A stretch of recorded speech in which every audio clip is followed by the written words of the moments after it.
Good girl. I'm here with Bootsy today.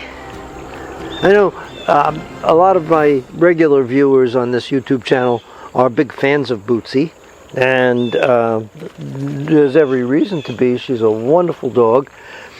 She is a black and tan, and when I look back at my published videos, I realized I had one major omission, and that is that when I discussed the breed standard, which says what Cavaliers are supposed to look like and act like, I have a video about Blenheims, I have a video about tricolors, I have one about rubies. I did not talk about black and tans.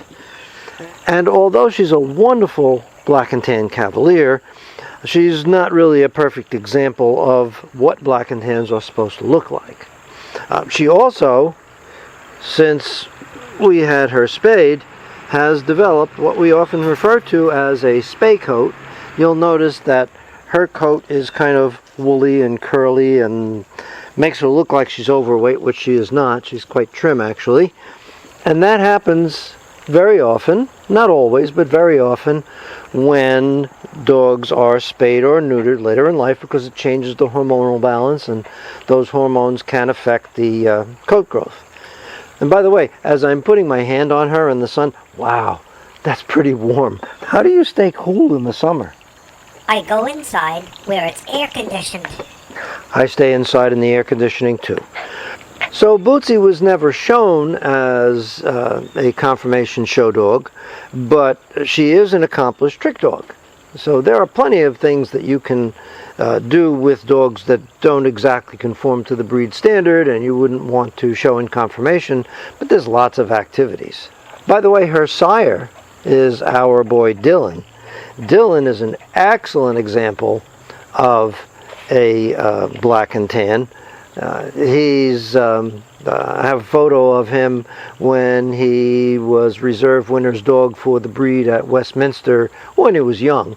You can see that there's not all that much coat because he was rather young, but what coat there was silky smooth, beautiful, and it warranted enough to actually get a Westminster ribbon, which we were very proud of. We're very fortunate this weekend to have with us one of the Cavaliers that we bred. His name is Kota.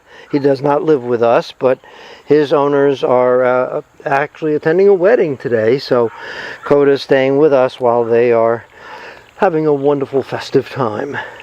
His mother was a black and tan we had named Bramble. She's no longer alive, but Bramble also had other attributes. She was an accomplished agility dog.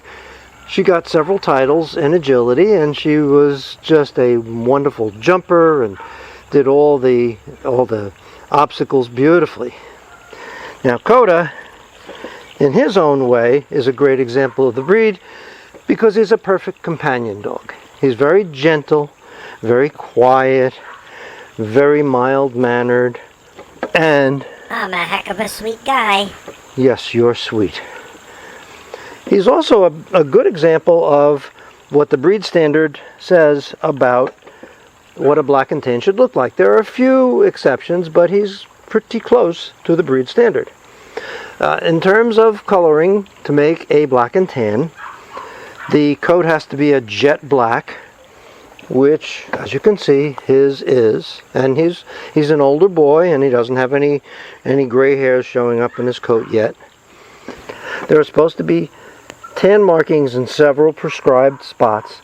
We have the little eyebrow markings over the eyes, tan on the muzzle, on the chest. Unfortunately, he's got some white on the chest too, and some white on the chin, which is not part of the breed standard, so that would work against him if he were being shown. More tan on the legs.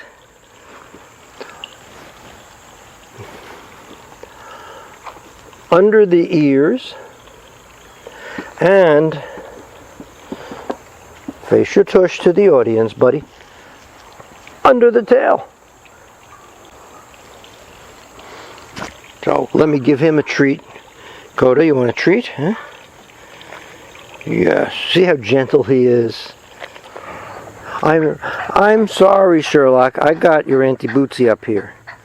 Oh, I'm sorry, not your auntie, your grandma Bootsy up here. Anyway, that's the scoop basically on black and tans. I always have a very soft spot in my heart for black and tans.